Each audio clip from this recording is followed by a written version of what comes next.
Gracias al Praise Team y a los músicos por su ministerio. Segunda a los Corintios capítulo 1, verso 3 al 5. Leemos en el nombre de nuestro Señor Jesucristo. Amén. Segunda a los Corintios capítulo número 1, verso del 3 al 5. En el nombre de nuestro Señor Jesucristo. Si usted ya lo tiene, vamos a esperar a alguien que todavía está por ahí buscándolo y está muy bien eso, ¿ok? Sí. ¿Listos? Ok, segunda a los Corintios, gracias.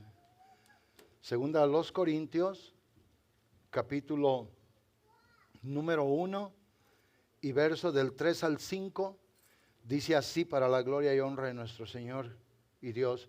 Bendito sea el Dios y Padre de nuestro Señor Jesucristo, Padre de misericordias y Dios de toda consolación. Qué hermosa palabra, ¿verdad? Padre de misericordias y Dios de toda consolación, el cual nos consuela en todas nuestras tribulaciones, para que podamos también nosotros consolar a los que están en cualquier tribulación, por medio de la consolación con que nosotros fuimos consolados por Dios. El verso número 5 dice, porque de la manera que abundan en nosotros las aflicciones de Cristo, así abundan también por el mismo Cristo nuestra consolación. Amén. Alguien dígale a Dios: Señor, te hemos cantado, hemos venido y te hemos manifestado nuestra gratitud. Hoy al leer tu palabra pedimos que la gloria, el poder y la grandeza de tu Santo Espíritu, Dios mío y Señor mío, nos dé, Señor, oídos para oír. Lo que hoy en tu palabra será predicado, Señor, para que nosotros sigamos haciendo cada día mayormente tu voluntad en medio de un mundo que se pierde. Señor, ayúdanos, estamos aquí porque te amamos, porque tuyo es el reino, el poder y todas las cosas, Señor, porque nuestra vida está en tus manos, nuestra esperanza está en ti y queremos, Señor, manifestar nuestra gratitud. Gracias por darnos este privilegio, el privilegio de ser tuyos por la grandeza de tu amor, en el nombre de Jesús. Amén. Amén, hermanos. Siéntense, por favor.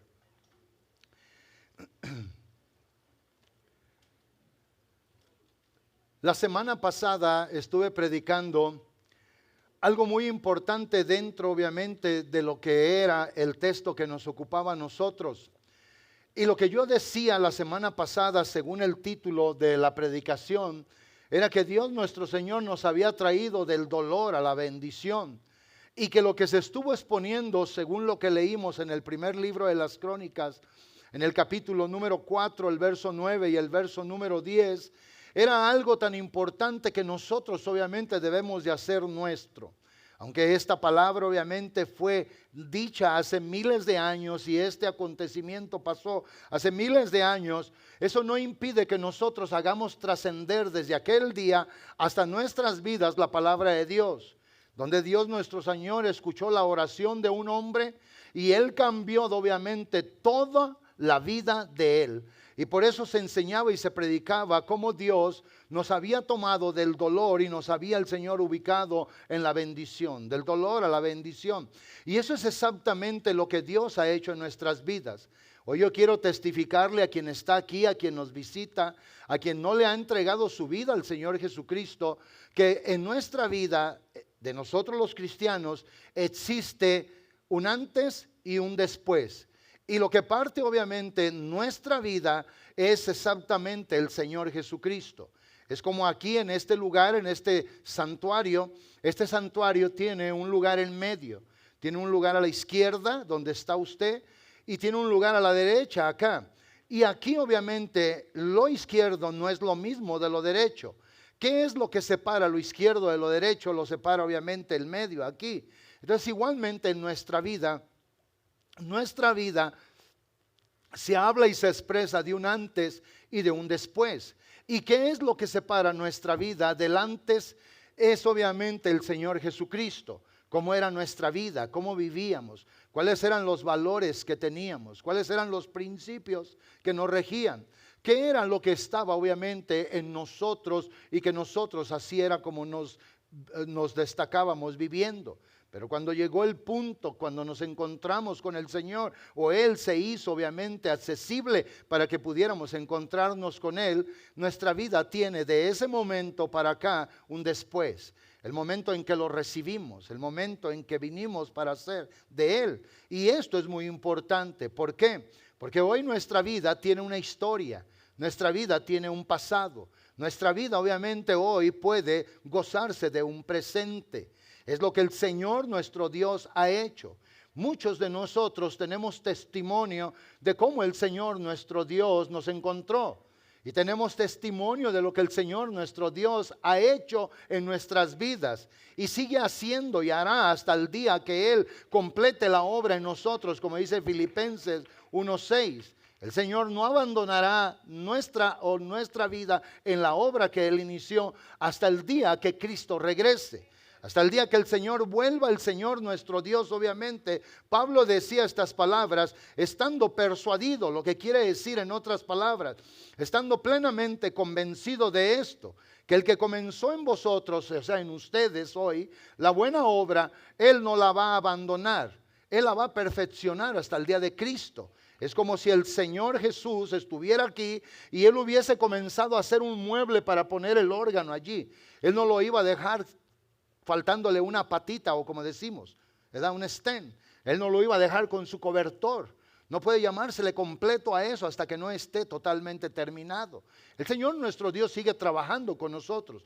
Tenemos el testimonio en nuestra vida de lo bueno que ha sido Dios con nosotros, y eso es muy importante. Por eso nuestra vida tiene obviamente el poder hablar del antes y el hablar ahora del después. En lo que estamos ahora, lo que somos ahora, cómo Él trabaja en nuestra vida, lo que Él hace.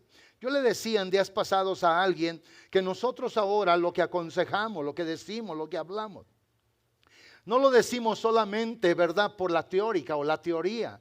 Lo decimos obviamente teniendo el testimonio en nuestra propia vida. Le digo, si nosotros no hubiésemos experimentado la gracia, el amor, la misericordia, la compasión, y estuviéramos experimentando hoy en este día la poderosa fidelidad de Dios, no tuviéramos nada que decir.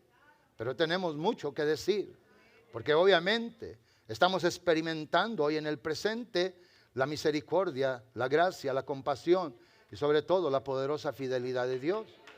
Nosotros hemos estado en lugares muy precarios, críticos. Nosotros hemos estado en lugares de mucha necesidad. Hoy podemos estar en un lugar similar, pero hoy seguimos teniendo confianza en Dios. Seguimos esperando en el Señor. Y por eso yo le digo a usted que está aquí, que nosotros podemos decirle algo bueno. Nosotros podemos darle algo bueno. Nosotros podemos hacer algo que sea obviamente impactante en su vida. Algo que venga para reformar, para cambiar, transformar, para añadir, para dar a usted. Y eso es lo que nosotros leímos en la palabra. Nadie puede decir o hablar de lo que no sabe. Nadie, hasta que lo aprenda. Nadie puede decir o hablar, obviamente, de lo que no tiene. No puede darlo si no lo tiene. Nadie puede llevar a nadie a donde no ha llegado. Jesús dijo, cuando un ciego conduce a otro ciego, los dos caen, tropiezan, dando a entender que nadie puede obviamente guiar a alguien si no había llegado a ese lugar y podía ver con precisión. Pero hoy nosotros, los que sabemos, que entendemos, que tenemos, que podemos reconocer el antes y el después, que podemos darnos cuenta de todo esto, hoy nosotros tenemos mucho para dar. Por eso insisto, Dios nos dio su consuelo. Y esa palabra es una palabra que implica mucho en la vida del que lo ha recibido. Esa palabra que Dios nos dio consuelo es algo que nosotros simple y sencillamente no debemos de quedarnos solamente con la pronunciación de eso, sino que en una forma interesada debemos de buscar qué es exactamente el consuelo. En lo que se expresa secular y bíblicamente, el consuelo, en lo que es el aspecto de lo secular, dice que es descanso y alivio a la pena. Eso fue lo que nos dio Dios. Dios nos dio descanso y nos dio alivio a la pena más grande que tenía nuestra alma, al sufrimiento y al dolor más grande que existía en nuestra vida. Y sigue implicando y diciendo aparte que Dios nos dio descanso y alivio de la pena. Dice, nos dio reposo en la molestia. También quitó la fatiga que aflige y oprime obviamente el ánimo. ¿Se da cuenta? Eso es lo que hizo el Señor nuestro Dios. Eso es lo que secularmente se expresa, se dice. Hoy si alguien viene y secularmente hablando dice, yo tengo consuelo, me dio consuelo esto, me consoló esto. Entonces algo que recibió descanso y alivio de la pena, de la molestia, de la fatiga, de la aflicción, de lo que lo oprimía. Eso fue lo que recibió. Pero hablando nosotros bíblicamente, esto es lo que hemos recibido del Señor. Esto es lo que tiene nuestra vida. Y en simples palabras, el significado bíblico de esto es que el Señor obviamente, Él nos dio a nosotros el alivio del sufrimiento o de la desesperación. Quiere decir que cuando uno estaba en ese estado de pecado, nuestra vida estaba literalmente en un sufrimiento, aunque nosotros no lo quisiéramos aceptar. Hoy yo lo digo con respeto, pero sin dejar de decir la verdad. Hoy tú, que no has entregado al Señor nuestro Dios, tú estás sufriendo. Tú estás en un momento de desesperación de tu vida. Tú necesitas que te sea dado el alivio de esa pena, que se te quite esa molestia, esa fatiga, esa aflicción, eso que oprime, porque eso es lo que hace el pecado en la vida de las personas. ¿Y quién te puede dar testimonio? Alguien que verdaderamente lo ha conocido y lo sigue viviendo hasta ahora. Que en nosotros existía un antes y un después. Yo hoy puedo testificar que a todas las gentes que hablaron conmigo y que me dijeron cosas hace un poco más de 30 años, no hubo uno solo al cual yo no le aseguré que yo estaba bien y que yo gozaba de plena felicidad. Pero en lo secreto, en lo íntimo, donde no se puede obviamente seguir viviendo de la apariencia, yo confesaba y decía que algo me hacía falta. Yo entendía que no era mi vida plena, completa o integral, se puede decir, al modo de que no le faltara nada. ¿Oyeron el canto que cantó el praise team y que les dije vamos a cantarlo? El Señor es mi rey, hay un rey sobre mi vida, que Él manda, gobierna, legisla, hace su poderosa voluntad. Pero luego el canto dice que este rey es mi Señor y es mi todo. ¿Por qué? Porque solamente hay una manera de poder estar completos en la vida, y la única manera de poder estar completos en la vida a modo de que no te falte nada es cuando tú naces de nuevo, cuando vienes, das tu vida al Señor, cuando Él te llama a su hijo, cuando te da una esperanza que no avergüenza, y sea lo que sea, aunque pase el cielo y la tierra, hay un plan divino de Dios para tu vida, no solamente aquí en este camino temporal y pasajero, sino aún mismo hacia el estado de la eternidad, porque Dios en su sabiduría tiene todo perfectamente orquestado, diseñado para darnos el fin que esperamos. Yo quiero estar con el Señor para siempre. Yo quiero ver a toda mi familia, a mis nietos, y si llego a tener bisnietos. Yo quiero ver a mis hermanos, a mis amigos. Yo quiero ver a toda la gente que estimo, y aún a los que no conozco, aún a la gente que hoy en odio se han parado en el pedestal de la destrucción para hablar mal contra nosotros. Yo los quisiera ver en el cielo, porque eso es lo único que le dará a la persona una seguridad absoluta en el estado de la eternidad.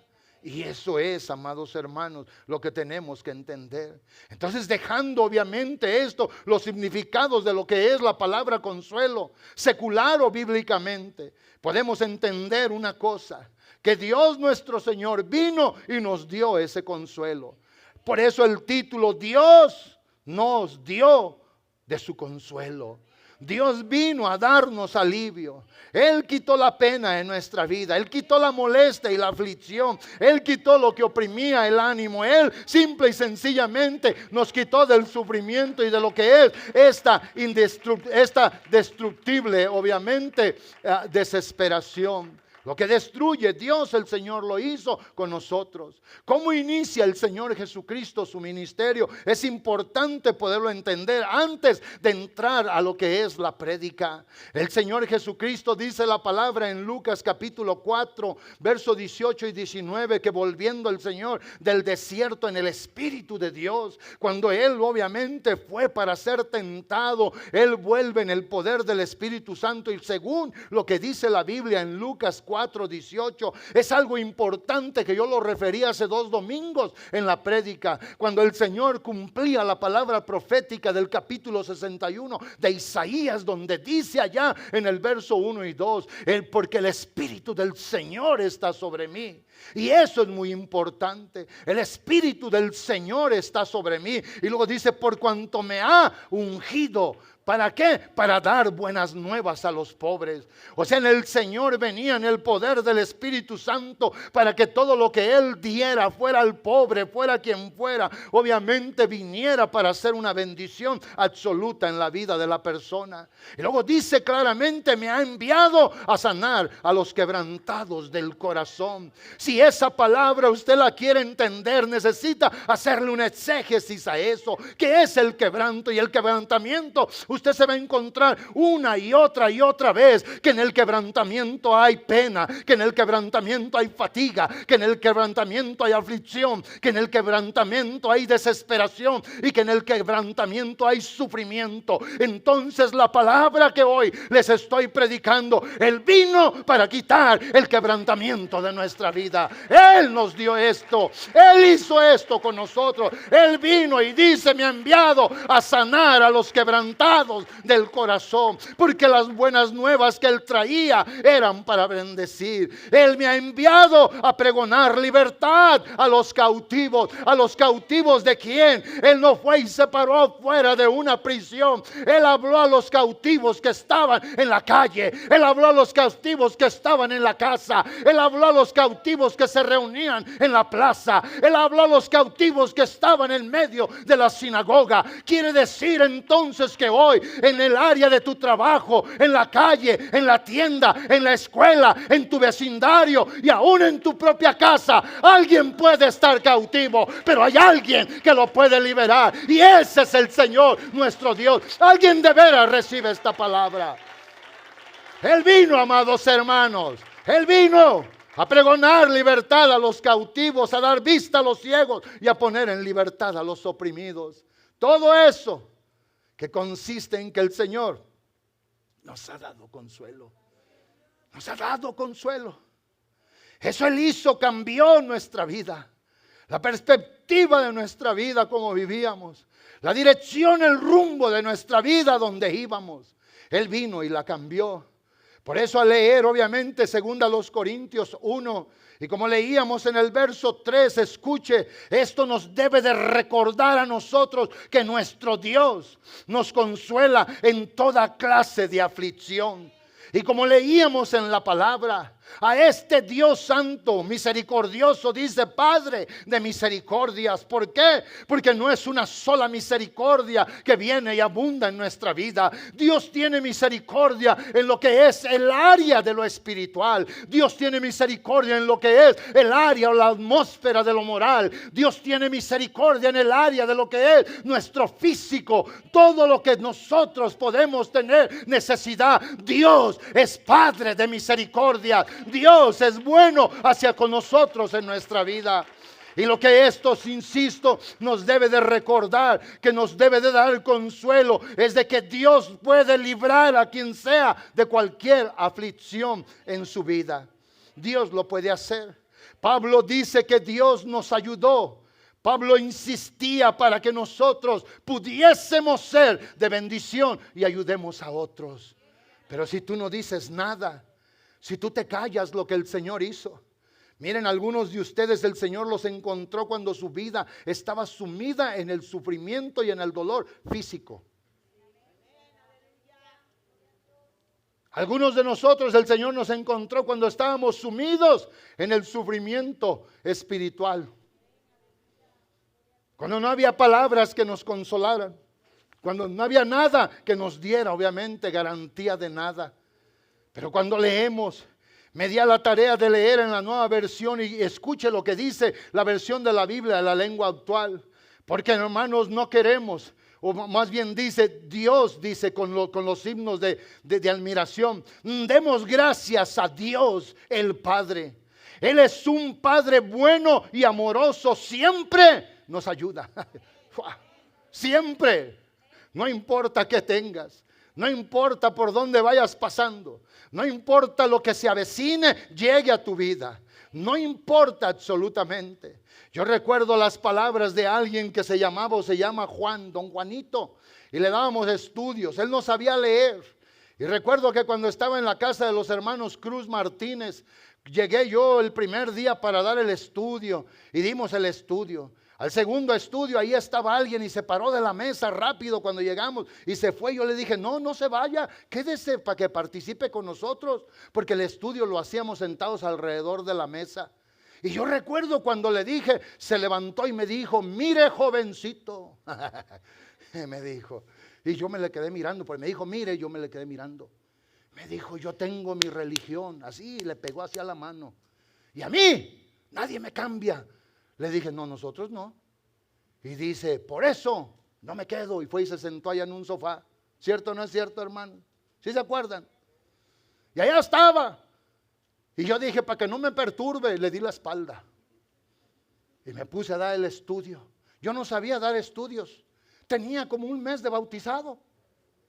Yo no sabía ni dónde se encontraban los libros de la Biblia. Pero ¿sabe qué? No dejaba de llorar todos los días. Señor, ayúdame para dar el estudio. ¿Qué quieres que les dé de estudio? ¿Y saben qué? No lo haga usted, se lo hice yo porque yo estaba ignorante en todo. Y luego yo le decía, Señor, dime de dónde. Y yo nomás, hermano, le abría y dije, donde apunte el dedo y ¡pum! Y leía y todos llore y llore sentados ahí. Pero yo dije, yo quiero dar estudio, Señor. Y yo seguía diciendo, dime, Señor. Y yo como que era, hermanos, un diestro. Yo le daba así, me acuerdo, y leía. Qué bueno que no leía donde dijo, Judas se ahorcó por traicionero, ¿verdad? Pero yo ponía el dedo y leía. Pero después le dije, Señor, yo no quiero hacer eso. Pero yo creo que tú me estás ayudando. Y miraba a los hermanos, al jefe de la familia.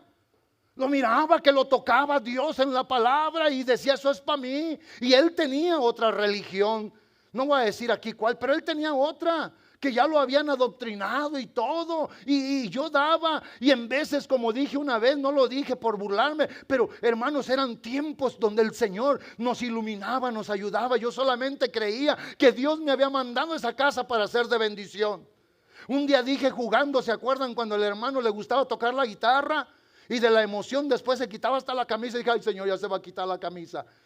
Y luego yo pensaba, me va a golpear o algo. Y yo, hermanos, ahí estábamos. Y sabe una cosa, esto Dios lo usó. ¿Por qué? Porque yo una cosa sí les confirmaba todos los días de estudio, que Dios me había cambiado, que Dios me había encontrado, que Dios me había bendecido y que Dios era el que me estaba ayudando. Había veces que en el estudio estábamos llore y llore, no sabíamos, no entendíamos bien por qué, porque ahí estaba Dios y su presencia bendiciendo, amados hermanos. Y esto que acabamos de leer nosotros, esta es una gran verdad, que Dios nos consuela, nos ayuda en todo tiempo. Vea lo que dice el verso 4, según la Nueva Versión. Cuando tenemos dificultades o cuando sufrimos, Dios nos ayuda para que podamos ayudar a los que sufren o tienen también problemas.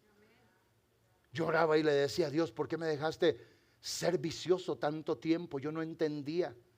Y un día el Señor me habló en mi espíritu y me dijo, para que tú le digas a los que tienen adicciones que yo los puedo liberar. ¿Y cómo lo hizo Dios? No fui a ningún centro, no fui a ningún anexo, no fui a ningún lugar. Él lo hizo en una noche. En una noche que Él tenía un plan para mí, me quitó todo eso. Al día siguiente yo sabía que aborrecía el alcohol, que aborrecía todo, aborrecía el tabaco, aborrecía todo lo que se pudiera quemar y dar humo. Yo lo aborrecía literalmente. Yo tengo ese testimonio en mí, por eso ahora puedo ver a quien sé y decirle, Dios lo puede ayudar.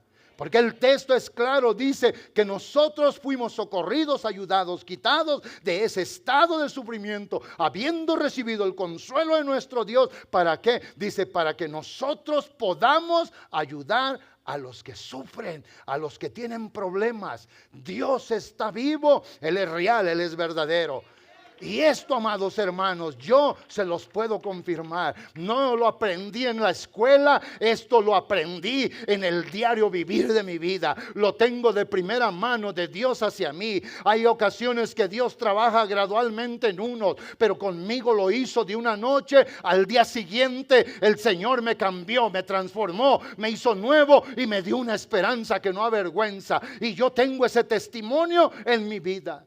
Y eso es lo que esta porción en la Escritura está simple y sencillamente diciendo. ¿Quién como el apóstol Pablo para hablar del cuidado, protección y de la gracia de Dios? Nadie mejor que él para poder anunciar un mensaje tan poderoso. El mensaje del Señor, la vida de él era una vida que estaba constantemente en el peligro, constantemente era perseguida, constantemente estaba en el acecho de la muerte. Por eso él, cuando escribió, obviamente por inspiración divina, según lo que dice Romanos 8:36, esta es una gran verdad, hablando de él y de los hermanos, dice claramente la palabra, nosotros somos contados como por causa del Señor, como ovejas de matadero. O sea, hay quien ha puesto amenaza, hay quien ha dicho palabras, hay quien obviamente quiere tomar ventaja de nuestra vida. Pero sabe una cosa, se puede ver entonces la introducción del verso siguiente, y él obviamente que dice por causa del Señor estamos puestos como ovejas de matadero. Pero el verso 37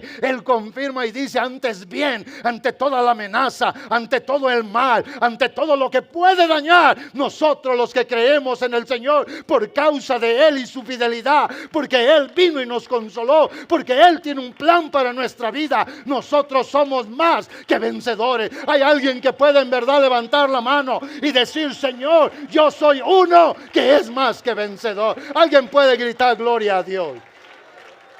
Y esa es la verdad. Dios puede hacer todas las cosas y ayudarnos en todo. Y cuando el apóstol, obviamente, según la Biblia en 2 Corintios 1, ahora el verso 8 al 10, dice la Biblia, porque hermanos, no queremos que ignoréis acerca de nuestra tribulación que nos sobrevino en Asia. Él cuenta esto y usted lo puede comprobar en el libro de los Hechos. Cuando el apóstol obviamente habla de estos acontecimientos que le pasaron a él y dice, pues fuimos abrumados sobremanera, más allá de nuestras fuerzas. Wow. Abrumados sobremanera, más allá de nuestras fuerzas. Pero ¿sabe por qué siguió adelante? Porque había una fuerza invisible, poderosa, única. La fuerza de Dios para seguirlo sosteniendo. Y cuando dice él, fuimos abrumados, la palabra abrumación viene siendo aquello que causa tristeza, dolor, angustia, aquello que opaca, aquello que obstruye, aquello que nos impide seguir caminando con libertad o con alegría.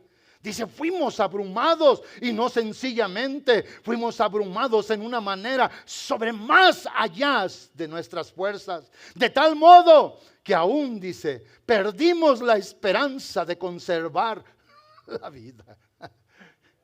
Que Dios nos guarde de llegar a ese punto. Pero si llegamos a ese punto, tenemos que saber que en medio de la oscuridad brillará la luz. Que en medio de la soledad aparecerá una mano poderosa para tomarte y para guiarte. Amado hermano, si usted lo cree, dígalo, porque tal vez se ha puesto en ese momento, en ese lugar de soledad, en ese lugar el Señor permita, pero ¿sabe por qué? No porque no lo ama, para poderle comprobar. ¿Sabes qué? Cuando estés en la más densa oscuridad, yo seré tu luz. ¿Sabes qué? Cuando estés en la más densa ansiedad y tempestad, ahí estaré y le hablaré como le hablé al viento y a la mar. ¿Sabes una cosa? Cuando vayas en lo más difícil de tu vida, allí voy a estar, porque como te ayudé antes, te puedo ayudar ahora, para que sigas teniendo el testimonio de que estoy vivo y que vivo para siempre. Cuando leemos esto y dice claramente, vea, vuelvo a leer el verso número 9, el 8, perdón, dice el 8 y esto es la verdad. Y esto nos debe a nosotros de ayudar a poder seguir adelante. Porque hermanos, no queremos que ignoréis acerca de nuestras tribulaciones. Lo que nos ha sobrevenido en Asia, pues fuimos abrumados en sobremanera, más allá de nuestras fuerzas, más allá de todo. Hoy tú puedes estar pasando por algo, amada hermana, amado hermano, pero no estás solo. No estás solo. Tú te puedes sentir solo, te puedes ver solo, pero no estás solo. Y aunque te falten fuerzas, Él te puede dar. Isaías 40 todavía, 31 todavía habla. Él es el que da fuerzas al cansado y aumenta las fuerzas al cansado y da fuerzas al que no tiene, más bien dicho. Pero cuando miramos aquí dice, de tal modo que aún perdimos la esperanza de conservar la vida. Verso 9, pero tuvimos en nosotros mismos sentencia de muerte, para que no confiásemos en nosotros mismos, sino en Dios que resucita a los muertos. Pero el verso 10, escuche este verso, para que lo metamos, lo interioricemos, lo vivamos en nosotros. El cual nos libró, hermano César, el cual lo libró. Y luego dice, vea, después de la coma, y nos libra. Quizás ahora hay algo de lo que te tenga que librar. El que te libró, te libra. Y luego dice, en quien esperamos aún nos librará de toda esta tan grande muerte. O sea, Dios el Señor, Él es este único Dios verdadero nuestro de la iglesia. La iglesia es un hombre. Él es un Dios activo, único, santo y verdadero. No hay otro como nuestro Señor y nuestro Dios. No hay. Y si yo te digo que Él es tu Dios, es mi Dios el que predicamos, el que dice la Biblia. Y esto, amados hermanos, es el cual nos libró. Él tiene poder y autoridad y amor por nuestra vida para librarnos ahora. Si entramos en un momento crítico de nuestra vida, Él estará ahí y aún nos librará de tan gran muerte. Esa palabra de tan gran muerte es algo que también se tiene que entender. Cuando habla de tan gran muerte, habla de un peligro tan grande que humanamente hablando no había esperanza de sobrevivir. Pero cuando se sale de lo natural, secular, de lo físico, de lo visible y se entra a la atmósfera de lo sobrenatural, a la atmósfera obviamente del dominio de Dios nuestro Señor, allí todo cambia. ¿Saben ustedes que ayer las hermanas que estuvieron en el matutino salieron de lo natural y entraron a una atmósfera de lo sobrenatural? Me dice ahora el hermano diácono Cristian, me dice, pastor, mi esposa llegó bien contenta a la casa, qué bueno. Y dijo que la presencia del Espíritu Santo era literal. Les dije, sí es cierto. Y dijo que cosas grandes pasaron. Es verdad. Porque el Señor no viene nomás a ver qué hay. No, Él viene y viene con su bendición. Él viene y viene con respuesta. Él viene y viene con solución. ¿Alguien de veras cree esto conmigo en esta hora? Amén. Bendiga el nombre del Señor nuestro Dios. O sea, Dios nuestro Señor, hablándole a Pablo, Pablo dice claramente lo que el Señor nuestro Dios había hecho, estaba haciendo y aún haría.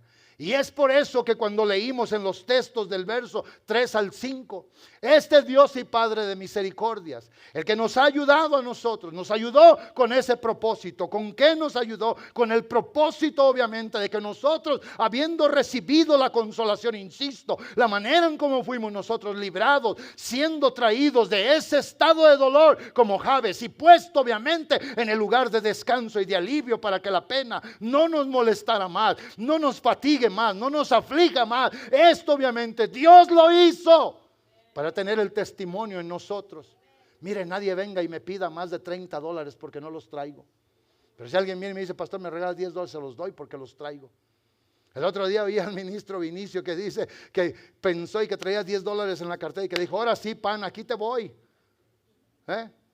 Y que la compañera del trabajo le dijo, oye, ¿tienes algo que me des para la gasolina? Porque no tengo gasolina. Y dijo, pues traigo $10. Pues dijo, ya pongo 2,5 galones. Vámonos. Y que dijo, con eso, y si es carrito chiquito, de 19 a 24 millas por galón, pues ya son, hermanos, como 67 millas, 80, 70, ¿verdad? Para ir y venir, yo creo, por más lejos que vivas, si vive unas 5 millas del trabajo, pues ya con eso tienen para toda la semana. Yo nomás aquí calculando. Si se da cuenta. Y dice el hermano, le di todo lo que tenía. Pero llegué a la casa y en ese momento mi hija había pasado por la tienda. La hija sí traía dinero, obviamente. Y dice, y había pan de todo. Y galletas. Y como le gusta a él el café y nunca va al café solo, dice, pues ahí tomé de lo que quería. Dios es bueno, hermano. Yo le vuelvo a decir a toda la iglesia, Dios es bueno, hermano. Si en algo no te vas a equivocar, es en creer en Dios. Alguien cree conmigo esta palabra. Si en algo no te vas a equivocar, es confiar en Dios. Si en algo no te vas a avergonzar, es tener al Señor por Dios de tu vida. ¿Sí o no? ¿Sí o no? Así es esto. Entonces el apóstol Pablo, teniendo la experiencia en sí misma, él sabía cómo el Señor lo había librado. Él conocía las palabras del Antiguo Testamento. Él sabía cómo Dios había actuado con Daniel en el foso de los leones. Él sabía cómo Dios había librado a su pueblo de la mala lengua de Sennacherib. Él sabía cómo lo había avergonzado. Era un hombre que conforme a la Escritura la leía, la entendía, la interiorizaba y dice él, soy irreprensible.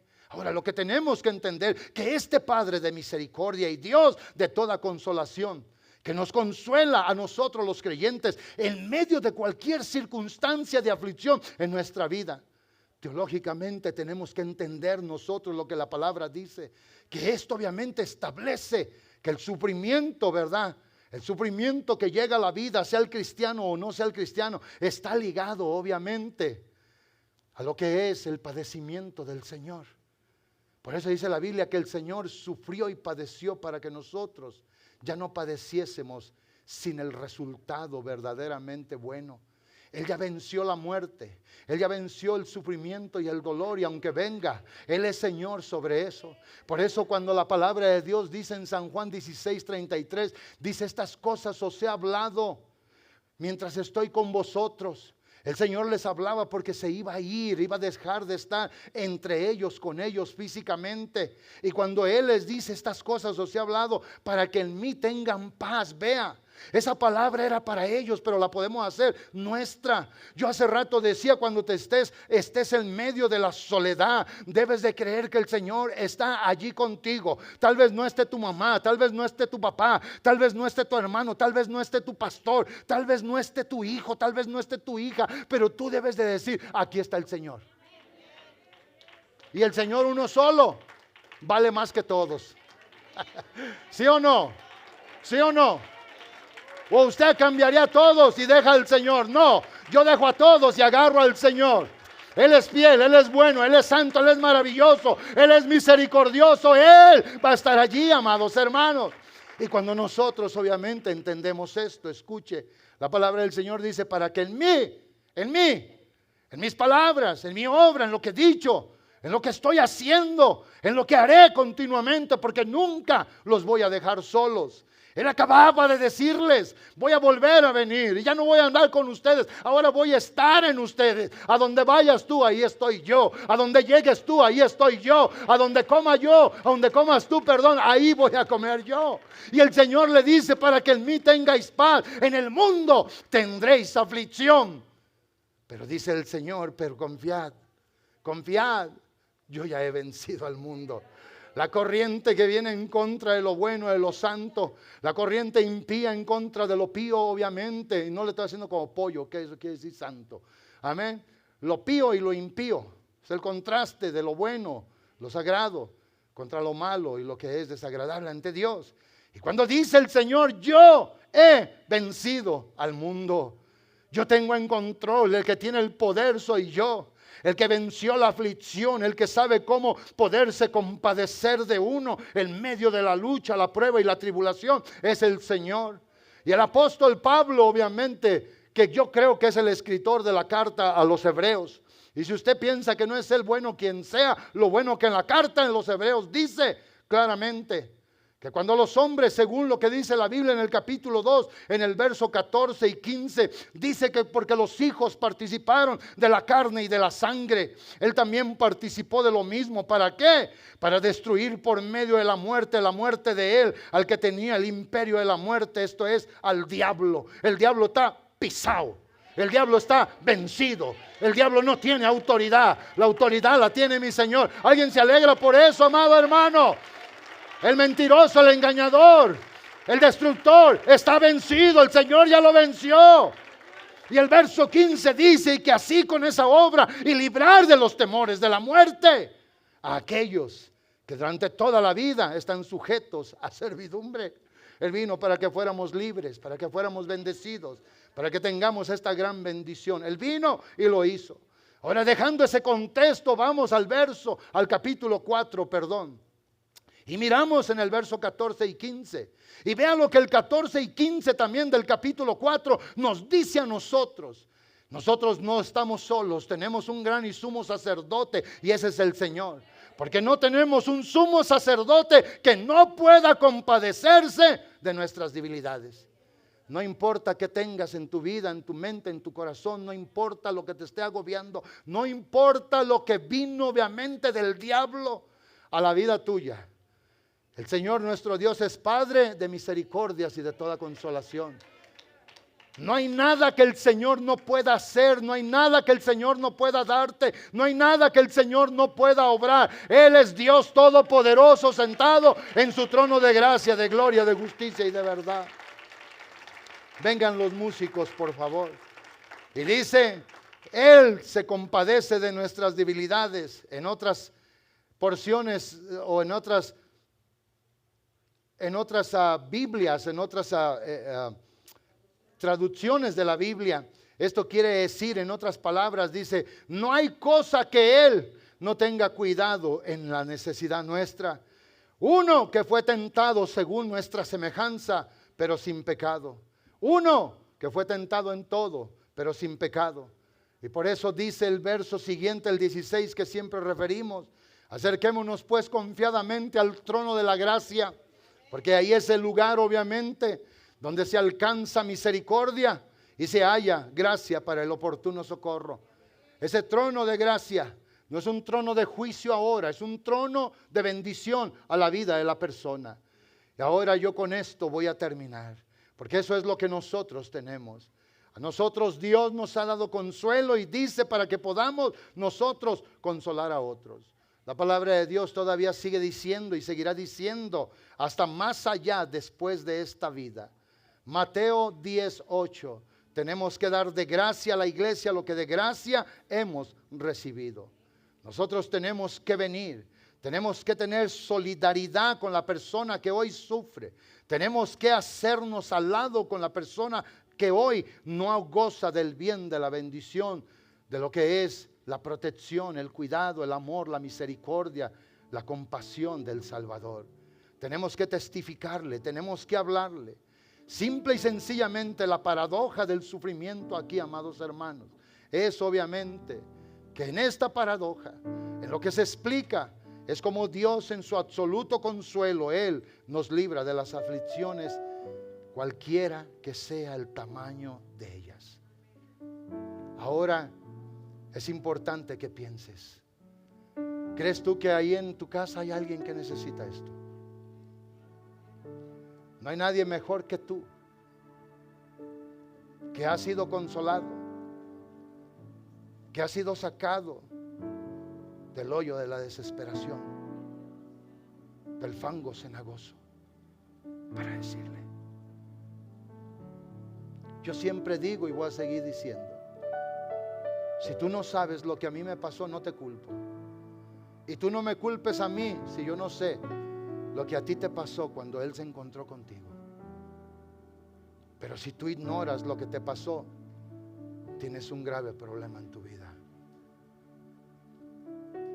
Si tú no recuerdas el perdón de tus antiguos pecados, si tú no recuerdas aquel momento que fuiste traído de la muerte a la vida, si tú no recuerdas ese feliz momento que fuiste sacado del dolor a la bendición, de la condenación a la salvación, tienes un grave problema. Yo hace mucho tiempo dije: Señor, ¿por qué pusiste esta cosa tan necesaria? Esto que es esencial, la salvación de las personas, en la disposición del corazón nuestro. Y yo no me peleé con Dios hace años, hace muchos años de eso. Yo era chofer, hermanos, y me acuerdo que paré el camión y me bajé y había una piedra donde yo oraba y oraba por el valle, Minden, Carson Valley. Y yo le decía al Señor, no entiendo. En aquel tiempo ustedes tal vez recuerden oírme predicar que yo siempre le decía a Dios, no entiendo tu amor, no lo entiendo, pero te doy gracias que me lo hayas dado. Y alguien como yo, no era que estaba tonto ni estoy tonto más ahora, no lo entendía porque yo quería racionalizar lo que no lo merecía, pero Él me lo dio y nadie me lo puede quitar. Y me lo dio con un propósito. Y yo recuerdo ahí en esa piedra, volteaba a ver el valle y yo le decía al Señor, si tú me mandas a ese valle, les voy a hablar de ti. Tú sacas de la miseria y no solamente lo quitas de ser pobre para hacerlo rico, sacas de la miseria espiritual. Yo decía, eso ya es más que suficiente para ser feliz en esta vida. Pero si tú no hablas, hermano, si la voz del diablo tiene más fuerza, autoridad, dominio en tu vida que la de Dios. Yo le decía a Dios, ¿por qué pusiste la salvación de hombres y mujeres en la disposición del corazón nuestro? Yo hace tiempo que le hablaba a una persona y le dije cómo eran mis pensamientos en aquel día. Le dije, pensamientos que en veces reservo porque puedo ver que no me entienden en veces cuando hablo. Y me dijo, hermano, ¿usted puede escribir un libro? ¿Y saben qué me puso el Señor? Y no se me olvida. Lo puse en el corazón de los hombres y de las mujeres que han recibido mi amor. Porque nadie puede hablar de primera mano si no lo ha recibido. Yo hoy le puedo decir a un drogadicto que Dios liberta de la drogadicción. Yo hoy le puedo decir a un borracho que Dios puede romper esas ataduras. Yo hoy le puedo decir a un iracundo que Dios toma control de la vida del hombre si tan solo le puede creer.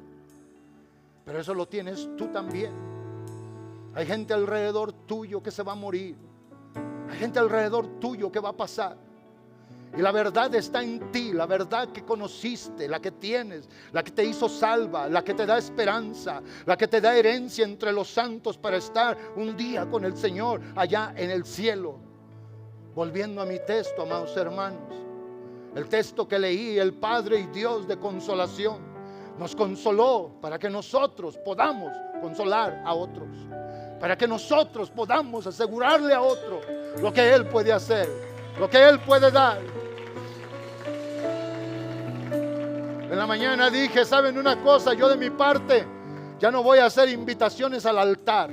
Al altar debe de venir todo cristiano agradecido con Dios, sabiendo lo que le ha pasado. Y le dije, cometemos el error, voy a abrir el altar si alguien gusta pasar. No, al tiempo que se dice, hermano, este lugar está abierto. Usted debe de pensar en un lugar para interiorizar la palabra, para decirle al Espíritu Santo que se ancle en mí, porque hoy me han hablado palabra de vida, hoy me han hablado tu deseo, hoy se ha predicado tu voluntad. Hoy no estamos hablando de una fábula, hoy estamos hablando de una realidad que es en nuestra vida. Dios te consoló para que tú puedas consolar a otro. Dios ha tenido misericordia para que tú tengas de otros misericordia. Hay alguien que ha recibido tanto de Dios. Yo Señor, yo. Entonces hoy dile, Padre, dame el tiempo y la ocasión. Ponme delante de uno. Le voy a hablar, le voy a testificar, le voy a confesar, le voy a declarar lo que tú has hecho conmigo, lo que estás haciendo y aún mi Dios y mi Señor, lo que tú harás. Pueden cantar.